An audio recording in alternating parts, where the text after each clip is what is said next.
I was discussing about being in tattoo business, regardless if you're a independent contractor or you own a tattoo shop, you're all business owners in my eyes and government eyes. So that being said, we talked about every business owner wearing three hats. When we have these three hats on, which I call entrepreneurship hat, the artist hat, and the manager hat, every time we wear one of these hats, it's kind of like we're donning a new personality. And unfortunately, these personalities love to conflict. Like the entrepreneurial hat, every time I wear the entrepreneurial hat in my supply company, I bring a lot of chaos. I bring a lot of all the great ideas that, of my vision. But then my managers look at me like I'm crazy because that manager hat is about bringing the order. So if you're just a solopreneur working on your own, you're conflicted many times in doing this. And the artist hat that you wear just wants to be in the chair tattooing, just wants to do the day-to-day operations and make some revenue happen. So they're really conflicting, but they can work together. And so we discussed about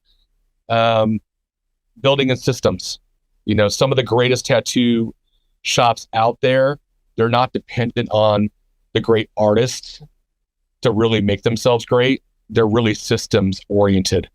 They have a really wonderful systems in play. Gabe was a testament to that with the shops that he owned. His systems, I've been able to see the back end of it. It's extremely impressive. And some of the best tattoo shops that I work with that have many artists working in them are very systems dependent as well. So, getting on top of your systems is key. And that's what we discussed last week.